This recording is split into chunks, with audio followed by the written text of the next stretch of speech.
Hello टी students, welcome to smart knowledge. प्यारे बच्चों, आज की जो वीडियो है उसमें हम शिक्षा निदेशालय की ओर से दिया गया अभ्यास प्रश्न पत्र इसको करेंगे कंप्लीट सॉल्यूशन देखेंगे। कक्षा रहेगी 8th, समय रहेगा 2.5 घंटे और विषय रहेगा विज्ञान।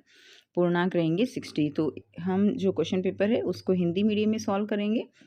इंग्लिश मीडियम में ऑलरेडी सॉल्व किया जा चुका है और कंप्लीट प्लेलिस्ट का लिंक आपको डिस्क्रिप्शन बॉक्स में मिल जाएगा, जहां पर आपको हर एक सब्जेक्ट के सैम्पल पेपर जो प्रैक्टिस पेपर हैं उनका सॉल्यूशन मिलेगा। सबसे पहले सामान्य निर्देश दिया गया है, तो यहाँ से आप सामान्य निर्देश पढ़ सकते हो। ठीक है, तो स्टार्ट करते हैं। प्रश्न खंड अ में आपको 12 प्रश्न देखने को मिलेंगे, एक एक नंबर के। पहला क्वेश्चन है, पोलियो और चिकन पॉक्स जो है डैश वायरस डैश के कारण होते हैं। तो पोलियो और चिकन पॉक्स किसके कारण होते हैं? वायरस के कारण होते हैं। सेकंड है, निम्नलिखित में से कौन से ऊर्जा का नवीकरणीय स्रोत है? तो नवीकरणीय स्रोत यानी जिसको नवीन किया जा सकता है, जिसको बार बार प्रयोग किया जा सकता है। तो कोयला, पेट्रोलियम, जल और प्राकृतिक गैस, इसमें से नवीकरणीय स्रोत कौन सा हो जाएगा? इसमें से नवीकरणीय स्रोत हो जाएगा जल। कोयला, पेट्रोलियम, प्राकृतिक ये अनवीकरणीय स्रोत हैं, जल जो है इसका राइट आंसर हो जाएगा। क्लियर है? तो आंसर क्या रहेगा? जल रहेगा। नेक्स्ट देखिए, जीवाश्म ईंधन है, तो जीवाश्म ईंधन इसमें से कौन सा है? कोयला, पेट्रोलियम, प्राकृतिक गैस, ये सभी, तो सारे ही जीवाश्म ईंधन है, तो ये सभी हो जाएगा। नंबर 4 क्वेश्चन है, मानव कण की श्रवण सीमा जो है वो 20 से 20,000 हर्ट्ज होती है, तो ये सही है या गलत है? तो 20 से 20,000 हर्ट्ज होती है, तो ये क्या है? ये सही है। नेक्स्ट देखिए, क्वेश्चन नंबर 5 दिया गया है, बूझों ने एक परिपथ बनाया जैसा कि निम्नलिखित चित्र में दिखाया गया है और देखा कि बल्ब नहीं चमका। पहेली के सुझाव पर उसने परिपथ में एक और सेल जोड़ दिया, बल्ब अब चमकने लगा, व्याख्या कीजिए। तो देखिए, जब पहला बल्ब लगाया तो उसके अंदर इतनी वोल्टेज नहीं थी कि वो बल्ब जो है ग्लो कर पाता, बल्ब जल पाता। लेकिन जब दूसरा सेल लगाया तो इतनी प्रॉपर वोल्टेज हो गई उसके अंदर, इतना इलेक्ट्रिक करंट पास हुआ कि बल्ब ग्लो करने लग गया। इसलिए हमारे यहाँ पर आंसर क्या रहेगा कि दूसरा सेल जोड़ने से वोल्टेज बढ़ गई, इसलिए बल्ब जो है वो चमकने लगा। तो ये इसका आंसर हो जाएगा। नेक्स्ट क्वेश्चन देखते हैं, लोहे के ऊपर, इसमें अथवा में दिया गया है, लोहे के ऊपर जस्ते की परत क्यों चढ़ाई जाती है? और ये दृष्टिबाधित छात्रों के लिए है। ठीक है, तो लेकिन आंसर हम करेंगे, लोहे के ऊपर जस्ते की परत क्यों चढ़ाई जाती है? ताकि उसके ऊपर क्या ना लगे? जंग ना लगे। इसको हम गैल्वेनीकरण कहते हैं। आँख के उस भाग का नाम बताइए जो उसमें प्रवेश करने वाले प्रकाश को नियंत्रित करता है। तो आँख का कौन सा भाग है जो प्रवेश को नियंत्रित करता है, प्रकाश को? तो आइरिस हो जाएगा। समतल दर्पण से बना प्रतिबिंब सीधा परंतु पार्श्व उल्टा होता है। तो ये बात बिल्कुल सही है कि समतल दर्पण से जो प्रतिबिंब बनता है वो सीधा तो होता ही है, और उसमें जो पार्श्व तो उल्टे का मतलब क्या है कि दायां बायां दिखाई देता है और बायां दायां दिखाई देता है, तो ये सही हो जाएगा। नेक्स्ट है क्वेश्चन नंबर 7, एक टेडपोल डैश की प्रक्रिया द्वारा एक वयस्क मेंढक के रूप में विकसित होता है। तो एक टेडपोल जो है वो कायांतरण की प्रक्रिया के द्वारा, तो इसमें आ जाएगा कायांतरण की प्रक्रिया के द्वारा वयस्क मेंढक के रूप में विकसित होता है। नेक्स्ट क्वेश्चन देखेंगे, जैविक कचरे को डैश बनाने के लिए विघटित किया जा सकता है जो मिट्टी की पोषक सामग्री को स्थायी रूप से बढ़ा सकता है। तो जैविक कचरे को खाद बनाने के लिए क्या किया जाता है? विघटित किया जाता है, और जिससे फिर जो सॉयल है, मिट्टी है, उसके अंदर न्यूट्रिएंट्स, पोषक तत्व बढ़ते हैं। क्वेश्चन नंबर 9 है कि इन्हीं 2 खरीफ फसलों के नाम बताइए। तो खरीफ फसलें कौन सी होती हैं? जो वर्षा ऋतु में लगाई जाती हैं उनको खरीफ फसल कहते हैं। जिनके लिए पानी की आवश्यकता ज़्यादा होती है, तो वो क्या हो जाएंगी? धान, मक्का, ये इसका एग्जाम्पल रहेंगे। नेक्स्ट देखिए, क्वेश्चन नंबर 10 है, वायुमंडलीय दबाव को परिभाषित कीजिए। तो वायुमंडलीय दबाव वह बल है जो वायुमंडल द्वारा पृथ्वी की सतह पर डाला जाता है। वायुमंडल के अंदर जो मॉइस्चर होते हैं वो क्या करते हैं? पृथ्वी की सतह पर जो भी वस्तुएं हैं उनके ऊपर क्या डालते हैं? दबाव डालते हैं। इसको हम क्या कहते हैं? वायुमंडलीय दबाव कहते हैं। नेक्स्ट है, वजन मापने के लिए स्प्रिंग बैलेंस का प्रयोग किया जाता है। तो बिल्कुल ये बात सही है, स्प्रिंग बैलेंस से हम क्या मापते हैं? वजन माप सकते हैं। Next question number 12, voice box को क्या कहा जाता है? वॉइस बॉक्स को लैरिंक्स या कंठ कहा जाता है। आप लैरिंक्स भी लिख सकते हो या कंठ भी लिख सकते हो। क्वेश्चन नंबर 2 है, नीचे दिए गए चित्र में होने वाले अलैंगिक प्रजनन की प्रक्रिया और संबंधित जीव को पहचाने और उनके नाम बताइए। ठीक है, तो ये हो जाएगा, ये क्या है? अमीबा है। अमीबा के अंदर इसमें कौन सा विभाजन है? ये द्विखंडन है और अमीबा हो जाएगा। नेक्स्ट देखिए, लैंगिक प्रजनन क्या है? उदाहरण के तौर पर 2 जीवों के नाम बताइए जिनमें यह होता है। तो इसका आंसर देखते हैं। तो जो यौन प्रजनन है, लैंगिक प्रजनन है, एक प्रकार का प्रजनन है जिसमें दोनों माता पिता से आनुवांशिक सामग्री के साथ संतानों का निर्माण होता है। जैसे रहेगा एग्जाम्पल मनुष्य और कुत्ते। अगला प्रश्न हो जाएगा निम्नलिखित का उत्तर दीजिए। सीएनजी और एलपीजी का पूरा नाम बताना है और जीवाश्म ईंधन के कोई 2 उदाहरण आपको देने हैं। तो सीएनजी का पूरा नाम हो जाएगा संपीड़ित प्राकृतिक गैस, और एलपीजी का तरलीकृत या ध्रुवीकृत भी लिख सकते हो, पेट्रोलियम गैस। जीवाश्म ईंधन के 2 उदाहरण रहेंगे, कोयला और पेट्रोलियम।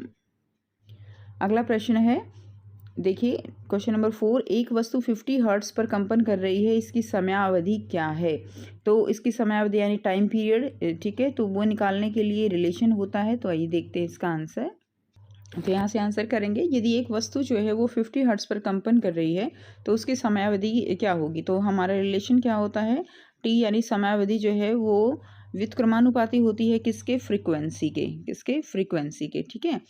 तो यहाँ पे जो फ्रीक्वेंसी है यानी आवृत्ति के, आवृत्ति कितनी दी हुई है? 50 हर्ट्ज। तो टाइम पीरियड क्या हो जाएगा यानी समयावधि 1/50, तो 0.02 सेकेंड जो है इसका आंसर हमारा हो जाएगा। तो वस्तु की समयावधि कितनी है? 0.02 सेकेंड। नेक्स्ट देखिए, नीचे दिए गए परिपथों को ध्यानपूर्वक निरीक्षण करें और बल्ब किस परिपथ में चमकेगा? चित्र ए और बी के लिए हाँ या नहीं लिखकर उत्तर दीजिए। तो इसके अंदर क्या लगाया हुआ है? इसके अंदर कोयला लगाया हुआ है, पीस ऑफ कोल, और इसके अंदर आयरन लगाया हुआ है, लोहे की कील। अब इसमें जो ये पीस ऑफ कोल है ये विद्युत का सुचालक नहीं होता, विद्युत का कुचालक होता है, तो इसके अंदर बल्ब नहीं चमकेगा। तो इसमें आप लिख देंगे नहीं, ठीक है। और इसके अंदर क्या होगा? इसके अंदर तो लोहे की कील लगाई हुई है, तो ये विद्युत की सुचालक है, और इसके अंदर की फिर क्या होगा? इसके अंदर बल्ब चमकेगा। तो इसमें हाँ हो जाएगा। नेक्स्ट देखिए, अगला क्वेश्चन दिया गया है, रिक्त स्थानों की पूर्ति करनी है। अधिकांश तरल पदार्थ बिजली का संचारण करते हैं, वे क्या कहलाते हैं? वे अम्ल, क्षारक और लवण कहलाते हैं। उनके विलयन होते हैं। किसी विलयन के माध्यम से विद्युत धारा के प्रवाहित होने से किस प्रकार का प्रभाव उत्पन्न होता है? तो किसी विलयन के माध्यम से विद्युत धारा के प्रवाहित होने से रासायनिक प्रभाव उत्पन्न होता है। नेक्स्ट क्वेश्चन देखिए, क्वेश्चन नंबर 6 है, गति की 2 अवस्थाएं क्या हैं? बल लगाने से कम कितनी लगाने के लिए कम से कम कितनी वस्तुओं की आवश्यकता है?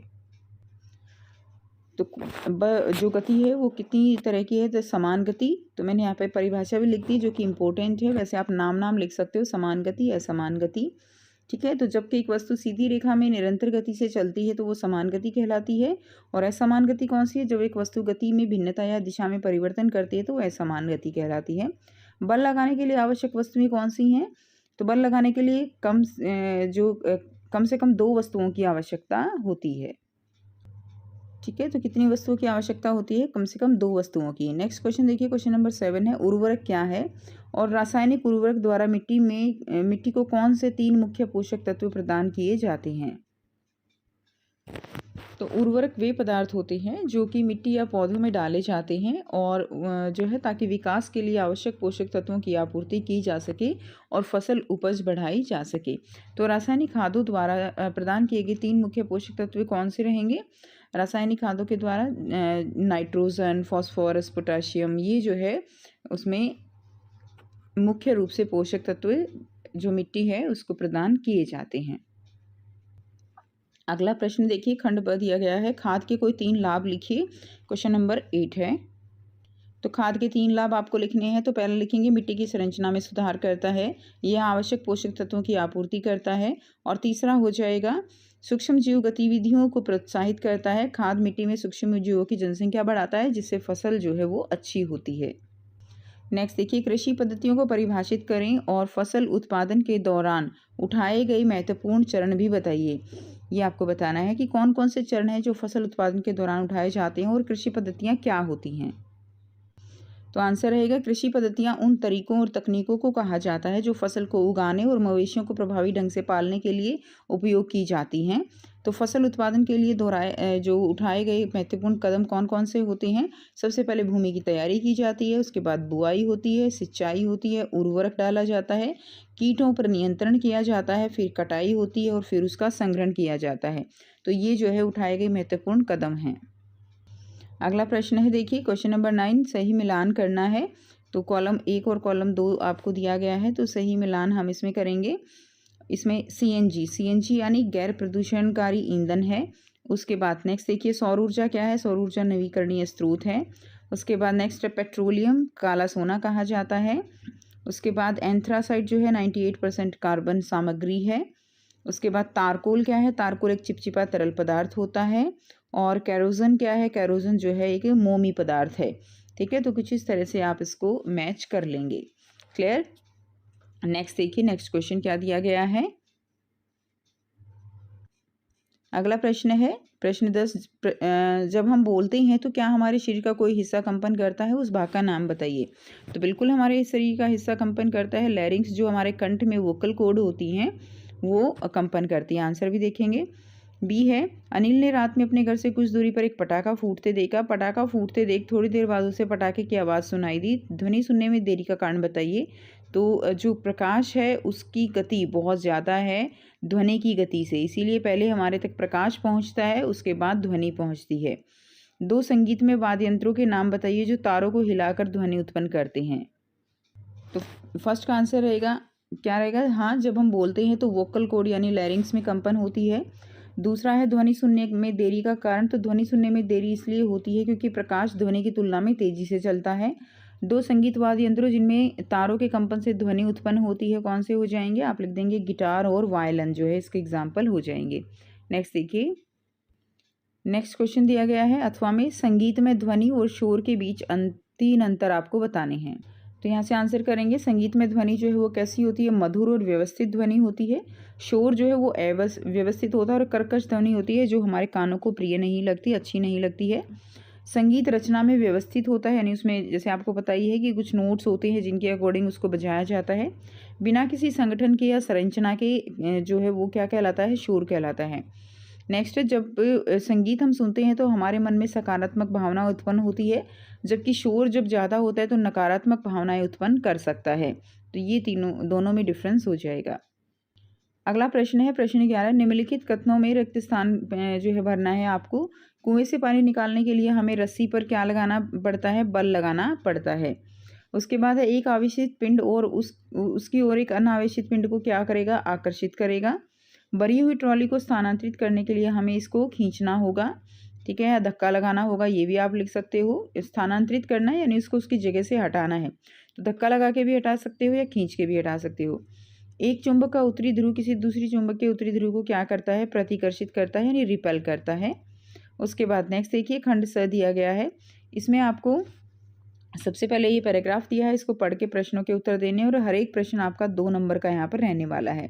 सूक्ष्म जीवों का उपयोग विभिन्न प्रयोजनों के लिए किया जाता है। इनका उपयोग दही, ब्रेड और केक बनाने, अल्कोहल बनाने, पर्यावरण की सफाई के लिए, दवाई बनाने और नाइट्रोजन स्थिरीकरण करके मिट्टी की उर्वरता बढ़ाने, पनीर और अचार जैसे अन्य कई खाद्य पदार्थ बनाने में किया जाता है। किण्वन की प्रक्रिया में शर्करा को डैश में परिवर्तित किया जाता है। तो अब आपको आंसर बताना है। तो किण्वन में जो है शर्करा किस में परिवर्तित हो जाती है, तो किण्वन में शर्करा अल्कोहल में परिवर्तित हो जाती है। डी आंसर रहेगा। नेक्स्ट देखिए, उस जीवाणु का नाम बताइए जो दूध में मिलने पर उसमें वृद्धि करता है और दूध को दही में बदलता है। तो क्या हो जाएगा, लैक्टोबैसिलस। बहुत ही आसान सा क्वेश्चन है ये। उसके बाद नेक्स्ट देखिए, क्वेश्चन नंबर 3 है, 1857 में एक फ्रांसीसी रसायनज्ञ लुई पास्चर ने डैश प्रक्रिया की खोज की। तो किसकी खोज की थी, किण्वन की।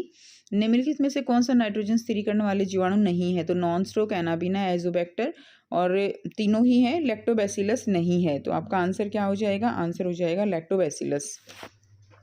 उसके बाद नेक्स्ट देखिए, क्वेश्चन नंबर 13 है। इसमें भी आपको जो है लाइनें दी गई हैं और फिर आपको क्वेश्चनों के आंसर बताने हैं। विद्युत परिपथ निरंतर बंद पथ है। कैसा पथ है, बंद पथ है, जिसके साथ विद्युत धारा बैटरी के धनात्मक टर्मिनल से ऋणात्मक टर्मिनल तक प्रवाहित होती है। विद्युत धारा हमेशा किस तरफ जाती है बच्चों, पॉजिटिव से नेगेटिव की तरफ जो है प्रवाहित होती है। विद्युत परिपथ में एक सेल या बैटरी, कनेक्टिंग तार, एक बल्ब और एक स्विच होता है। तो कौन सा उपकरण बैटरी का प्रयोग करता है, तो torch, transistor, TV remote control, ये सभी। तो सारे ही जो है बैटरी का इस्तेमाल होता है, तो ये सभी आंसर हो जाएगा। किसी उपकरण में सेलों की व्यवस्था कैसे होती है, अगल बगल, एक के बाद एक या दोनों। तो देखिए, सेल जो है वो ऐसे भी डाले जा सकते हैं और सेल कुछ इस तरह से भी डाले जा सकते हैं, तो दोनों ही तरह की व्यवस्था हो सकती है। तो इसमें हमारा आंसर क्या रहेगा, ए और बी दोनों। किसी विद्युत परिपथ में बल्ब तभी चमकता है जब स्विच कैसा होता है, तो जब स्विच जो है वो ऑन की स्थिति में होता है। तो थर्ड का ए आंसर हो जाएगा। नेक्स्ट देखिए, अथवा में करेंगे। जब स्विच ऑन स्थिति में होता है तो विद्युत परिपथ कहा जाता है। जब स्विच ऑन स्थिति में होता है तो विद्युत परिपथ बंद या पूर्ण दोनों ही कहा जाता है। तो इसका आंसर क्या हो जाएगा हमारा? डी हो जाएगा, ए और सी दोनों। नेक्स्ट क्वेश्चन देखिए, क्वेश्चन नंबर 14 है, जब किसी अपारदर्शी वस्तु तक के पहुंचता है प्रकाश, कोई भी ठोस वस्तु होती है तो प्रकाश को उस वस्तु के माध्यम से उसके पार जाने से रोका जाता है, जिससे दूसरी तरफ अंधेरे का क्षेत्र हो जाता है, यानी छाया बन जाती है। ठीक है, तो यानी कोई भी वस्तु है पारदर्शी नहीं है, वो अपारदर्शी है, उसमें से प्रकाश नहीं जा सकता और आप टॉर्च मारते हो तो क्या होगा? उस वस्तु के पीछे उसकी क्या बन जाएगी? छाया बन जाएगी, शैडो बन जाएगी। और यदि कोई वस्तु वस्तु पारदर्शी है तो क्या होगा? प्रकाश उसमें से गुजर सकता है, आर पार चला जाएगा। और यदि वस्तु चमकदार है तो प्रकाश उसे अलग दिशा में परिवर्तित कर देगा। क्वेश्चन रहेंगे, निम्नलिखित में से कौन सा जो है प्रकाश का प्राकृतिक स्रोत है? तो प्राकृतिक स्रोत कौन सा है? इसमें रवि है। रवि का मतलब यहाँ पे सूर्य है। ठीक है, बाकी सारे जो है प्राकृतिक नहीं है। यह वस्तु जिसका अपना प्रकाश नहीं है, तो प्रकाश के बल्ब का अपना प्रकाश है, सितारा, जलती हुई हिमाचल की तिल्ली, इसमें जो चमकता हुआ दर्पण है उसका अपना प्रकाश नहीं है। ये आंसर हो जाएगा। नेक्स्ट देखिए, तारे होती हैं, तारे होते हैं तो तारे कैसे पिंड हैं? दीप्त हैं, अदीप्त हैं, ए और बी दोनों, इनमें से कोई नहीं। तो तारे हैं वो कैसे पिंड होते हैं? उनका अपना प्रकाश होता है तो वो दीप्त पिंड होते हैं। ठीक है, वो लाइट, जैसे सूर्य भी क्या है? सूर्य भी एक तारा है, तो वो लाइट एनर्जी जो है, लाइट क्या करते हैं? एमिट करते हैं, तो दीप्त पिंड हो जाएगा। उसके बाद नेक्स्ट देखिए, अथवा एक टॉर्च है, तो टॉर्च भी कैसा है? टॉर्च भी लाइट एमिट करता है ना सेल डालने के बाद, तो ये भी क्या हो जाएगा? एक दीप्त पिंड हो जाएगा। नेक्स्ट देखिए, नीचे मानव नर जनन अंग में एक नामांकित चित्र दिया गया है, तो इसमें आपको बताना है, तो ये क्या है? वर्षण है, शिशन है, और इसके अंदर ये क्या है? शुक्राणु नलिका है। ठीक है, उसके बाद नर जनन या प्रजनन कोशिका कहलाती है, तो नर जनन कोशिका क्या कहलाती है? नर जनन कोशिका जो है वो शुक्राणु कहलाती है। मादा जनन प्रजनन कोशिका क्या कहलाती है? तो वो डिंब कहलाती है। डिंब या अंड उसको कहेंगे। नेक्स्ट है, शुक्राणुओं की वृद्धि और जनन होता है, तो शुक्राणुओं की वृद्धि और जनन कहाँ होता है? वर्षण में होता है। ठीक है, तो आप अगर आप डायग्राम से समझेंगे तो ये वर्षण है, और इसी के अंदर जो शुक्राणु है वो पैदा होते हैं, और फिर इस शुक्राणु नलिका से उनका जो है एक तरह से वो आप कह सकते हो कि जनन के लिए निकलते हैं। नेक्स्ट देखिए, शुक्राणु की वृद्धि और जनन कहाँ होता है? वर्षण में होता है। शुक्राणु वर्षण से मूत्र मार्ग तक यात्रा करते हैं, तो शुक्राणु नलिका के द्वारा वो जो है यात्रा करते हैं। नेक्स्ट क्वेश्चन करेंगे, केवल दृष्टिबाधित छात्रों के लिए है, लेकिन हम इसको सॉल्व करेंगे। इंपॉर्टेंट क्वेश्चन है। प्रजनन पहले से मौजूद व्यक्तियों से नए व्यक्तियों का निर्माण है। इस प्रकार प्रजनन को एक जैविक प्रक्रिया के रूप में परिभाषित किया जाता है, और जिसमें जीव अपने समान संतानों को जन्म देते हैं। संतान बढ़ती हैं, परिपक्व होती हैं और बदले में नई संतान पैदा करती हैं। तो जो जीव जो सीधे ही शिशु को जन्म देते हैं वो क्या कहलाते हैं? जो सीधे ही शिशु को जन्म देते हैं वो जरायुज कहलाते हैं, और जो अंडा देते हैं वो उनको अंडप्रजक कहा जाता है। टेडपोल इनमें से किसकी विकासशील अवस्था है? तो मेंढक की विकासशील अवस्था होती है टेडपोल। नेक्स्ट देखिए, नर और मादा युग्मकों का संलयन और निषेचन कहाँ होता है? तो अंडवाहिनी में होता है। निषेचन के बाद बनने वाली कोशिका क्या कहलाती है? निषेचन के बाद बनने वाली कोशिका जो है वो युग्मनज कहलाती है। ठीक है, तो ये था कंप्लीट पेपर और सॉल्यूशन। आई होप सारे स्टूडेंट्स को सारे क्वेश्चंस क्लियर हैं। फिर भी कोई डाउट हो तो आप पूछ सकते हो। वीडियो अच्छी लगी तो लाइक कीजिए, शेयर कीजिए, चैनल को कीजिए सब्सक्राइब। मिलते हैं आपसे नेक्स्ट वीडियो में। Till then take care, bye bye and have a nice day.